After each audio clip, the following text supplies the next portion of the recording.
我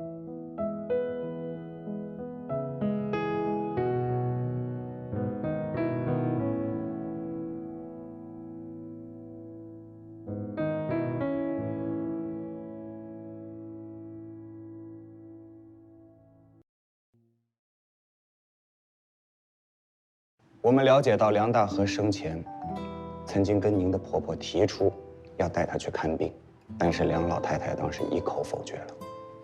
原因很简单，其一，她觉得她自己能扛得住，能挺；其二，她就是怕给家里面增加经济负担，怕花家里的钱。到今天为止，哪怕最冷的天，她都从来不开洗衣机。你和玲玲的衣服，全部都是她亲手洗。你老是说婆婆有多么的对你不好，但是在我看来，起码她对于这个家庭的付出是有目共睹的。但是我在你身上没有看到一点对于婆婆的感恩之心，一点儿都没有啊。其实这点活对我来说不算什么，我就是一个乡下老太太，我就是想给他们小家减轻点负担，让他们日子好过点儿。可是我怎么也没想到，你说我这儿子，说没就没了。你说他年纪轻轻的，怎么一下就走了呢？我儿子真惨，走太早了。他要不是在这个家闹得待不下去了，他也不会去南方打工。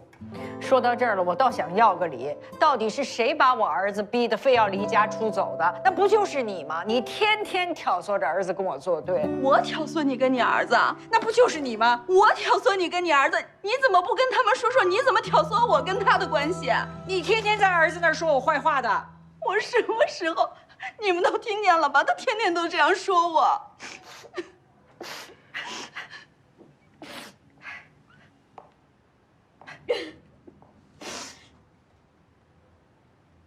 二位，我知道了，这是压抑了10多年的怨气了，这回也算是发泄一次了啊。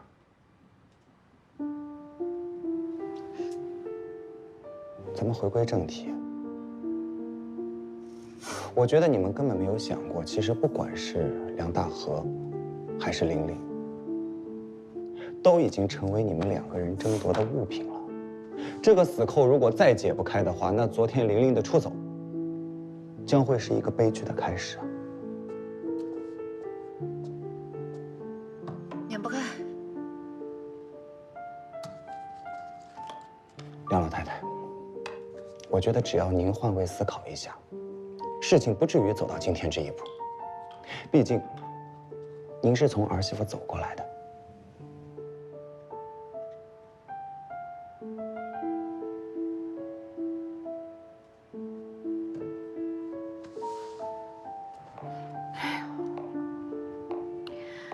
我婆婆还在世的时候，我那老头子就是听他妈妈的话，他妈妈让他揍我，他就真动手打我呀，他真打。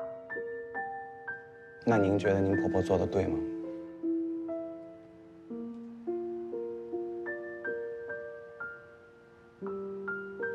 廖律师，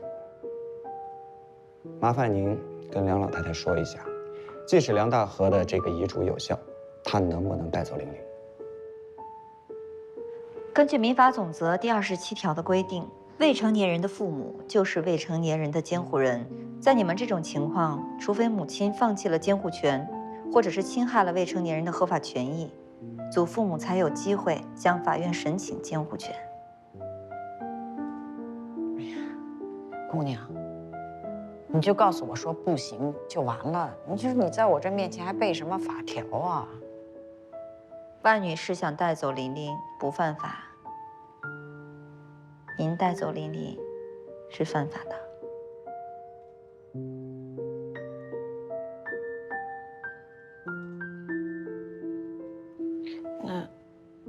那要是她改嫁了，嫁给别人了，我可不可以把这孩子给要回来呀？除非是万女士自己放弃了监护权，如果她不放弃，她是孩子的法定监护人。怪不得你最近总是找别人给我介绍对象，我就知道你是打这个主意。妈，大河刚死了几天呢，你就这么着急吗？啊，你想没想过大河在那边怎么想？大河是我的儿子，我儿子怎么想，我能不知道吗？他算错账喽，他跟我儿子埋怨我，那有用吗？我儿子不向着我，能像个外人呐？琳琳是我们梁家的骨肉，我就是要想办法把孩子留下来，不能让你带走。他也是我的骨肉。我这么做，大河在天上他也会支持的。我今天就把话放这儿了，我压根没想什么改嫁的事儿，你别白费心思了。你改嫁我没意见，你把孩子给我留下来就行。你想都别想，我就是死我也不能把他给你。范女士，你先冷静冷静，来。带着梁大娘冷静一下啊，休息10分钟，给她倒点水喝。好的。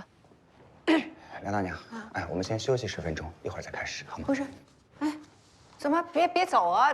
他们去哪儿啊？他这不是要调解，还调解不调解了啊？梁大娘，您先休息一会儿，喝点水啊。他们去商量一些方案啊什么的。不是，这不是，喝口水，喝口水啊。哎，廖律师，你不知道这段时间老有陌生男人加我微信，我是到前天才知道的，是我婆婆给我介绍对象的。你说，你见过这样的婆婆，这样的妈吗？我觉得你婆婆呢，也是怕看不到孙子，病急乱投医了。其实这几天我也在反思，是我让你搬出去，激化了你们家的矛盾。还真不是因为你说的，我就是知道了，他给我介绍对象，我真气死了。你说这个老太太是不是疯了？我惹不起，我躲开总行吧？万女士啊，能不能和你的律师聊聊？我去洗手间。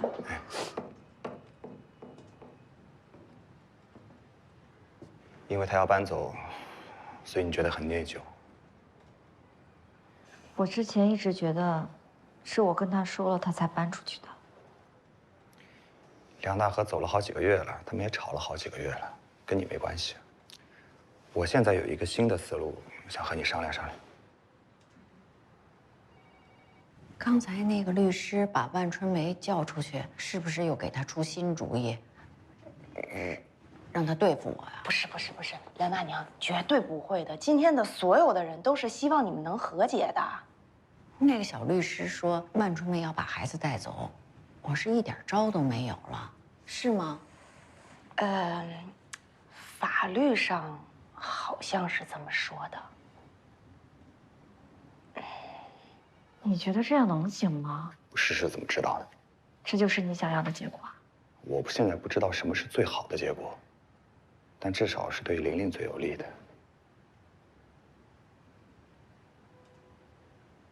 关女士，你现在想清楚了没有？是不是一定要带走琳琳，离开梁家？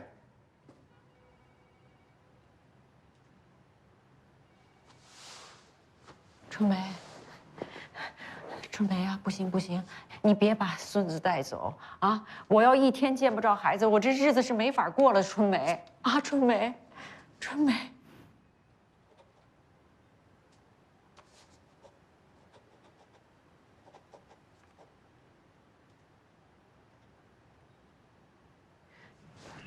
儿媳妇，我错了，我真的错了，我不该说你要改嫁啊！以后我也不给你找对象了，好吗？抚恤金你都拿走，你别把孙子带走。琳琳她也离不开奶奶呀，春梅，真的，春梅，你别带走孩子啊！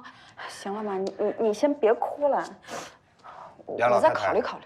刚才廖律师人家也说的已经很清楚了，在法律层面上，你无论如何也带不走琳琳的。但同时，我也想告诉你，作为一个母亲，无论在任何时刻，哪怕是在生死攸关的时候，都不可能放弃掉自己的孩子。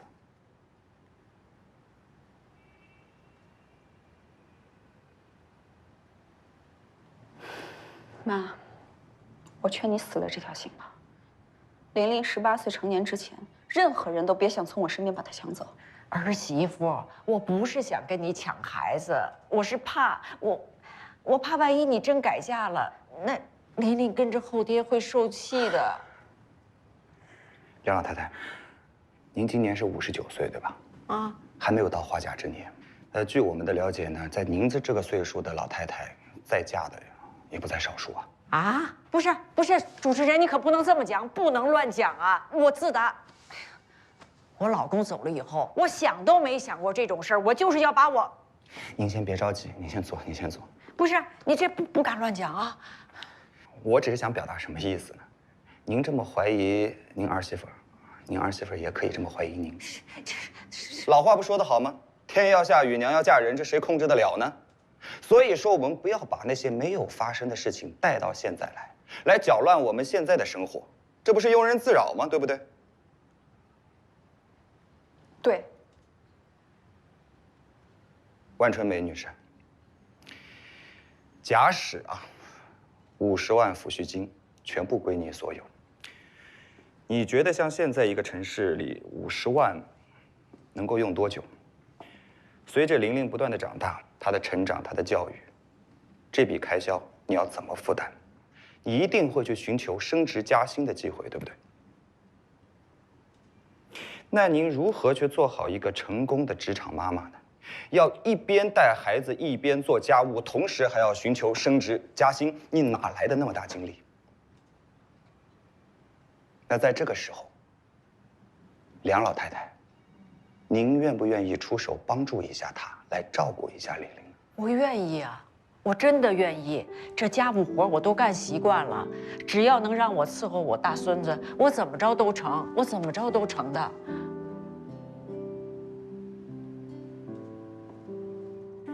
所以说，现在呢，是你们这个家庭最艰难的阶段。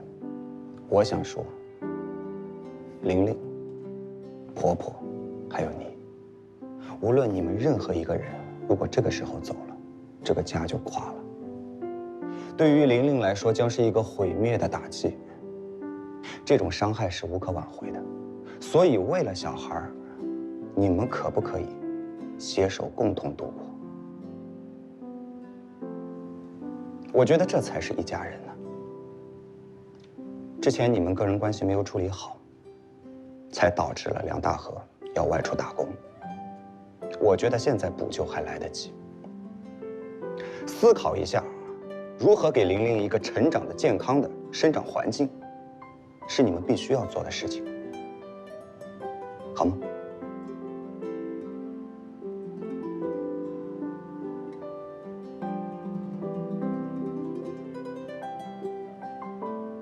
我就说这么多。春梅啊，我好好的在家照顾孩子，你安心工作。那个，你要是万一以后碰见一个合适的，你想往前再……别说了，有什么话咱们回家说。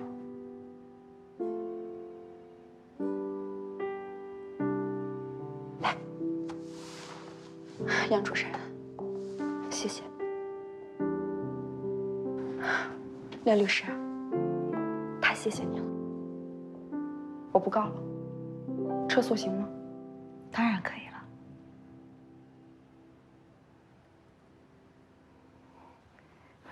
谢谢。回家。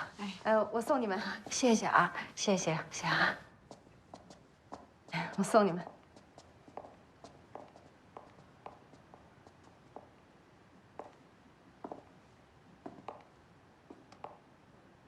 他们现在看似和解了，可你有没有想过，等他们回了家之后，因为1、2句话，又吵起来了，再恢复到以前的那种相处模式，这样对琳琳来说又是一种伤害。起码他们回去以后一定会反思，毕竟没有比失去亲人更痛苦的了。这是对琳琳来说现在最好的结果。不管怎么说，是你让他们和解了。我现在对你的看法有一些改变。原来你也不是那么草包啊。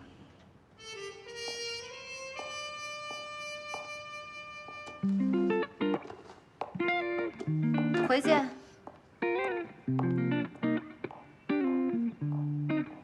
看这个吧，其实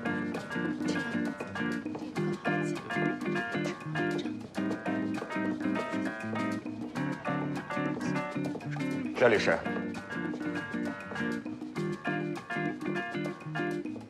我只是想问一下，刚才那句话到底是什么意思？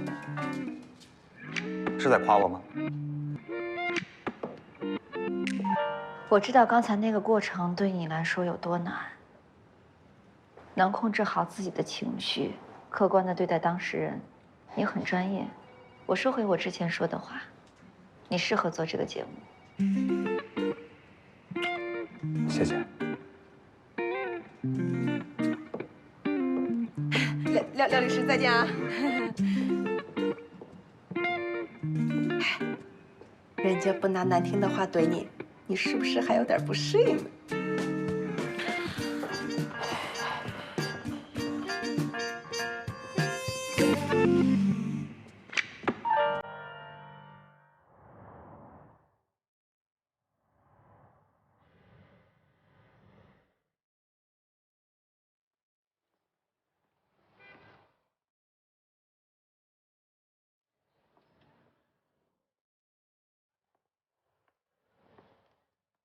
我突然想起来，你妈妈在我们这个创业街开了一家店，刚装修完，快开业了。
我干嘛要对我没有做过的事情解释啊？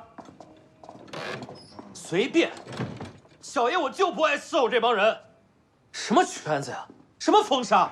小爷我现在都不知道在哪个圈子被谁圈养了。哎，艾姐，是我，阿威。老板，这是我上次跟你说的廖律师。你确定你要出去吗？我还真被圈养了是吗？你想好怎么应对了吗？哪句话该说，哪句话不该说，这些你都想好了吗？你的只言碎语，所有的行为，都会影响整个案件的发展。我是官司律师事务所的廖望，如果你信任我的话，你只管负责帅，剩下的交给我。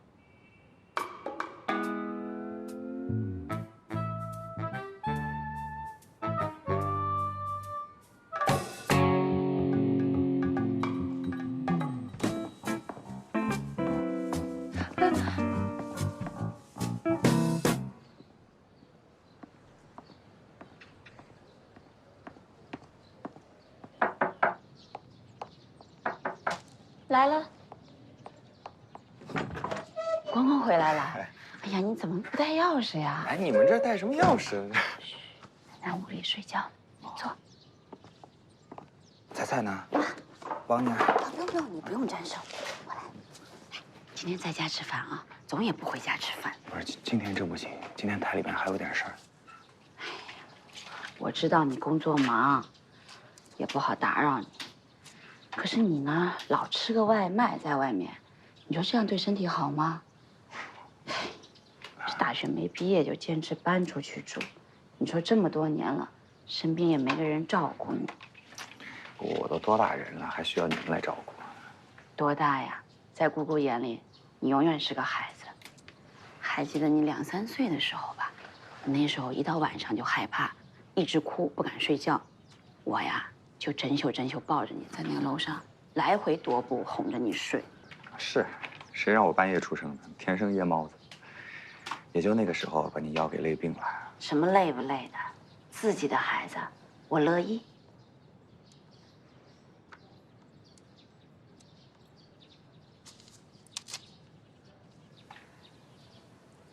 光光啊，你这次突然回来，是不是张文起诉了？啊，没有。哦，我就是顺道过来看看。奶奶在里头睡着呢。啊，我看一眼啊。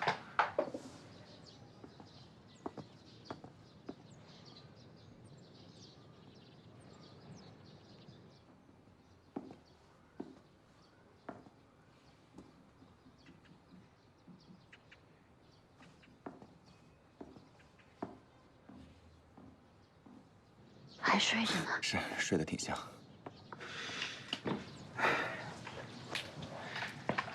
不过，你知不知道我这个名字当初是谁给起的？你妈张文啊，她说她最怕冷，给儿子取个名字叫阳光，每天抱着你就暖和了。可她抱过你吗？唉，你一生下来，每天除了喂奶，她躲你远远的，看都不想看你一眼。尤其是你一哭，她呀，都躲到门外去了。他走了以后那段时间，爸爸是不是也很少回家？好像我记得他那个时候天天是住在工厂里啊。我那可怜的哥哥呀，被自己的老婆甩了，脸上无光啊，就不敢回家，怕街坊邻居看见，戳他脊梁骨，在背后说他闲话。除了这个原因呢，会不会是他也不想回来见到我？光光，你可不能这么想，你爸是真的没辙呀。他可在意你了，他怎么可能会不理你呢？对吗？这大老爷们儿啊，就得在外头忙事业、忙工作啊，哪有的天天在家守着老婆孩子的理儿啊？啊，要不是你爸辛苦，你和你妹妹能顺顺当当的考上大学，你现在能这么出息啊？啊？自打张文走了以后，你爸就把你交给了我和你姑姑，因为他知道我和你姑姑能把你带好。光光啊，你爸虽然走了，你可得念他的好，他这辈子多不容易呀！啊，因为他怕有了后妈对你不好，他压根儿就没想过再婚。光光啊，你爸可是最在意你的，你想想，他要是给你找个厉害的后妈，那不得委屈死你啊，对吗？是。那什么，时间差不多了，我得赶紧回去了。这眼看就吃饭了，你这就走啊？不是奶奶，台里边一大堆人等着我呢，我就是顺道过来一趟。哎呀，你保重身体啊！开车慢点啊。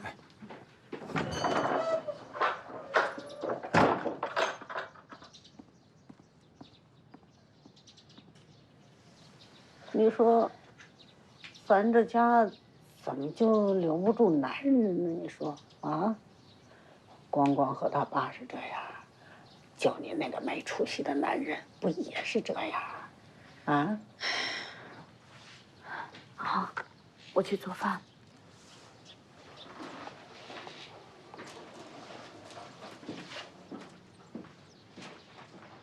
啊，知道了，跟李恒基都说过了，他安排完了就回来。嗯。好，好，好，您别准备太多了，就我们3个人吃不了这么多。好，行，那我一会儿就回去啊。拜拜。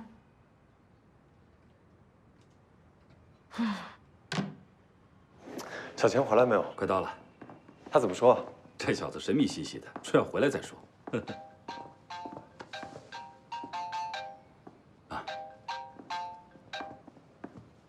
哎呦喂！女王亲自下达懿旨，不让阳光代为传达了。好好说话。有事儿您吩咐。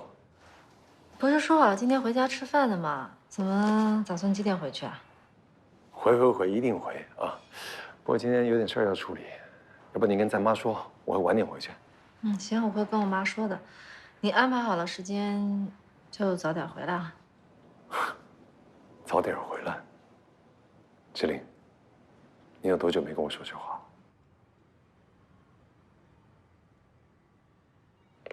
喂，喂。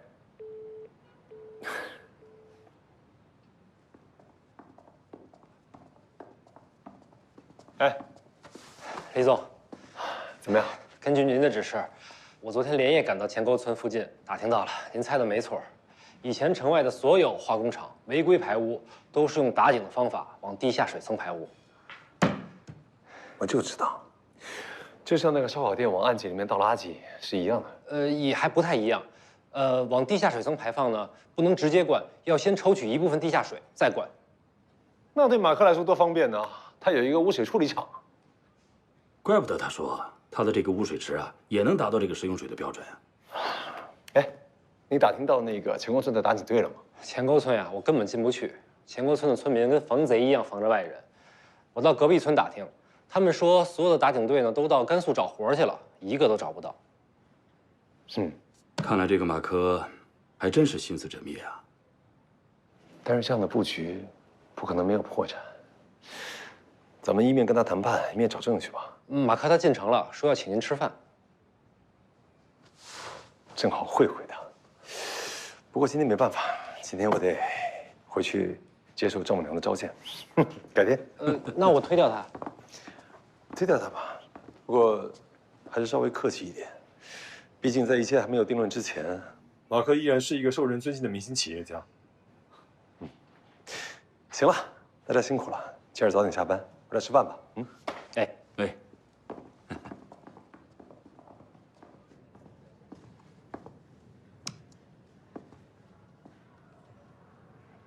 A 总，这是昨天亲子课我跟安安一起做的，安安说一定要带过来给李叔叔吃。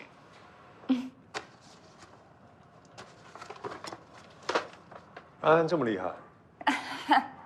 当然，大部分都是我做的啦。他小孩子嘛，就是在那儿到处跑来跑去的胡闹，弄得那个面呐、还有糖啊，满脸都是。行，如果是安安的心意，那我就收下了。谢谢。不客气。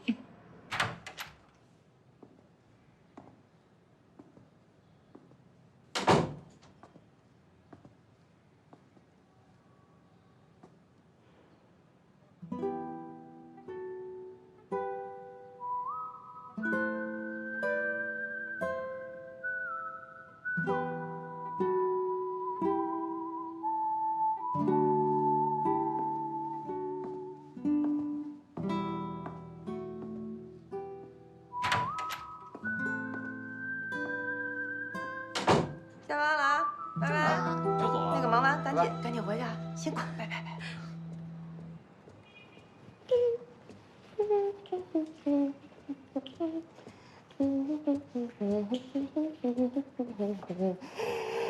桃儿，你不是下班了吗？回来加班。不是，加什么班？有什么紧急案子吗？就是因为没案子呀。明天婆媳那个节目做完了以后，后面做什么得准备啊。你这是要去哪儿啊？下去吃个饭，马上就回来。啊，给我带一份。不是，你吃什么呀？随便。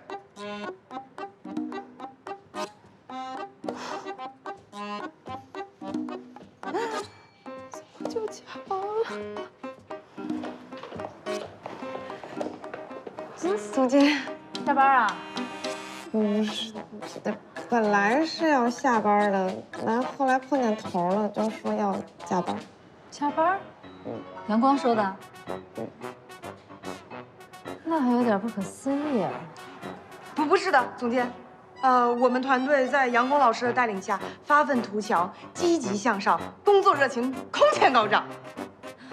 真的啊？那就太好了，你得多多配合他的工作，加油！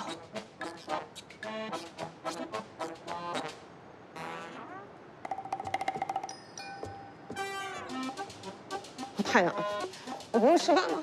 那怎么算了？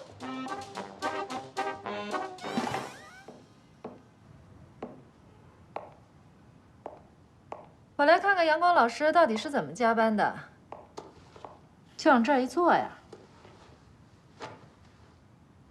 哎，对了，今天你不是要跟李恒基回家吃饭吗？怎么还在这儿？我知道你为什么加班了，就是因为李恒基要回家，所以没地方去了。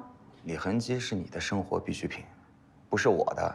你赶紧回去吧，人家在家里等你呢。行了，跟你说正事儿。那个梁老太还万春梅的案子，我觉得有很多法律上的问题，需不需要在你节目当中配置一个法律顾问？我记得我们这个节目刚开始策划的时候，你就提出过这样的问题。当时你不是拒绝了吗？对啊。你当时拒绝是因为你喜欢一个人独来独往，不愿意身边有一个所谓的搭档。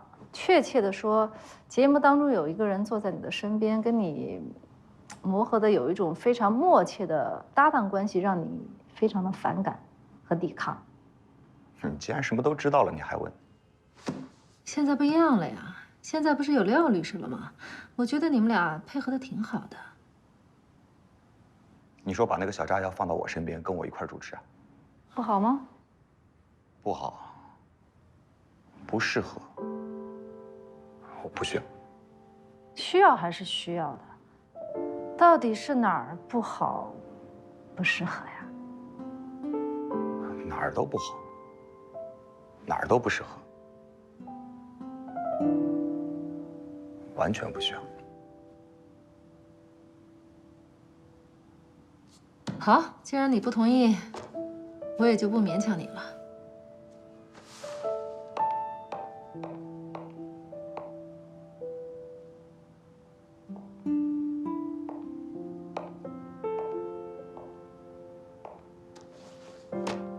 作为老大姐，提醒你一句，我刚才的意见你还是要好好的考虑一下。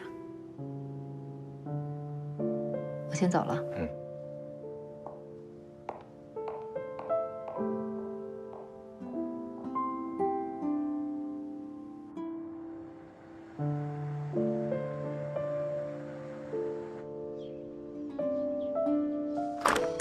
我回来了。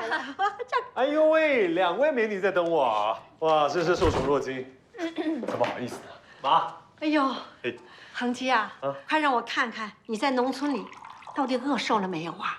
妈，还是您关心我。哎呦，老婆，我在钱国村可想你了。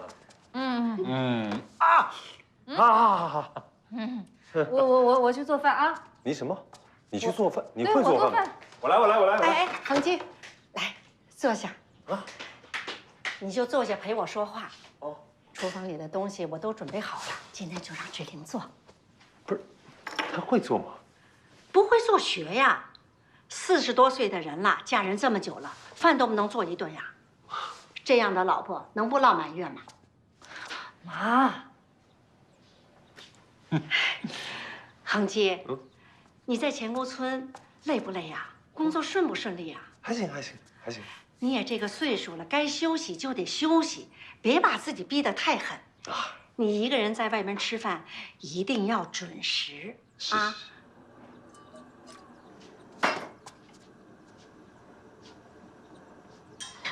恒基，志玲啊，她这个孩子在家的时候吧，娇生惯养，没有做过什么家务，所以这么多年了，真的是委屈你了。委屈？妈，你妈，我去看一眼啊。咱家盘子挺贵的，别让他给我啐了。没事吧？啊，没事没事怎么了？没事。哎呀，这个油有点热。哦，你那个，你要等油热了之后再下，别下水太多的东西，还会炸。知道。啊！哎呀，没事吧？啊，要不我来吧。你这个，但是油怎么这么大呀？你这个油热的时候水太多容易炸锅。怎么样？该加点盐了吧？好。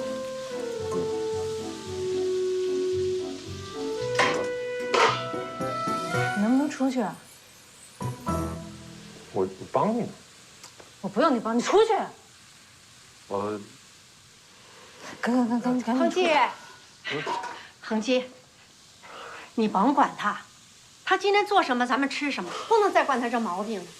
你说你这工作一天这么累了，到家连口肉饭都吃不上。没事啊。门后有灭火器，一会儿着火了自己灭火啊。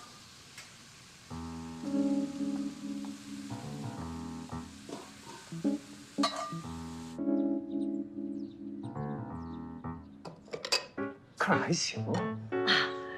第一次做，能煮熟就不错。来，挪一下。来。来，妈。老婆辛苦了啊！哎呀，辛苦什么呀？这些菜都是我提前准备好的，它只不过放到锅里扒拉熟了就是了。啊，听你这话啊，现在我哪是你女儿啊，我是你儿媳妇吧？哎呦，自从你们在一起，我看恒基就是我亲儿子。啊，妈，您这话可跟您亲家母差不多。我妈见到志玲呢，也是这个赞不绝口。哎呦，你看看，我把恒基当做亲儿子，你婆婆把你当做亲女儿，你看这关系处得多好，多融洽呀！所以啊，你们两个人一定要好好的，千万不能闹矛盾。你们要是闹矛盾的话，志玲，你这个女儿我舍得，恒基这个女婿妈可舍不得。妈，谢谢你。能不能吃饭了呀？啊，尝。吃。尝，来，尝我媳妇儿的手艺啊。好。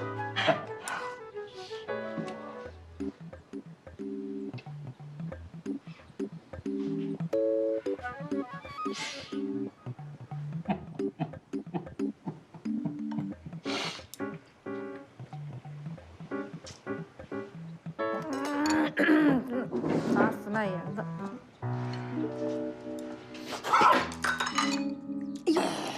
哎呀，志玲啊，你说这点事儿你都做不好，你说我这不是第一次做饭吗？我哪知道这盐应该搁多少？你也没教过我呀。恒基他好不容易回来一趟，你赶紧点几个外卖吧。现在点外卖啊？来，这个庆祝我们志玲第一次把饭菜都煮熟了，不容易。啊。来，妈。哎，好了。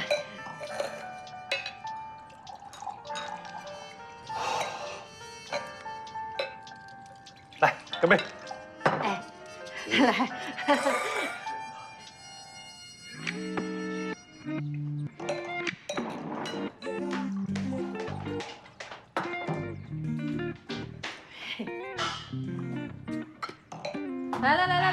先别吃。这开水涮涮总行了吧？太聪明了，啊，一会儿就有汤了，对吧？妈，来，妈您记得涮啊，我给您涮。来。哦，谢谢。这个别吃，这个没这么咸。这可太好吃了，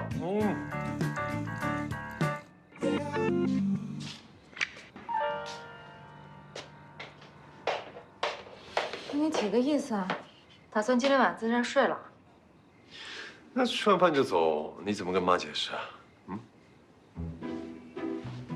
没事儿，宝贝儿。该卸妆，该敷面膜，一切照旧。恒基，下来喝汤了。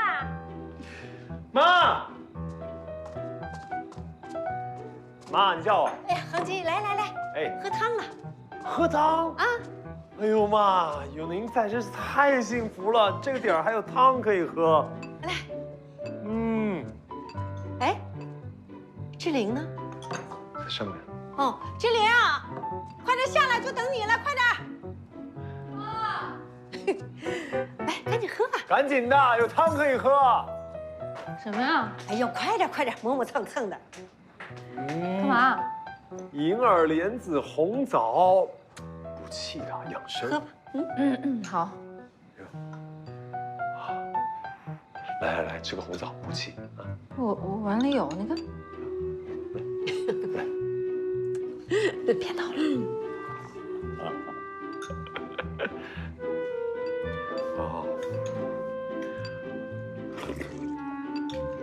哦，真好喝！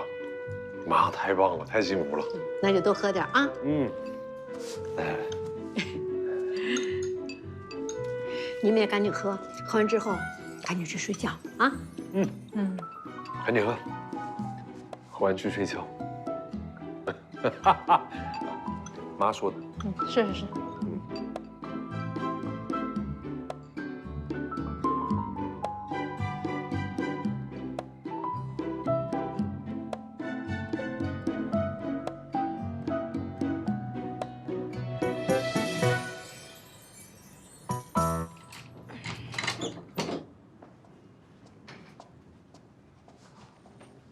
哎，涛儿，哎，下班回家啊？走，吃东西去。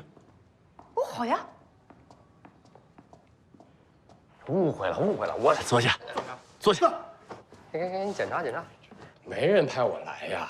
哎呀，没了。哎，什么情况啊？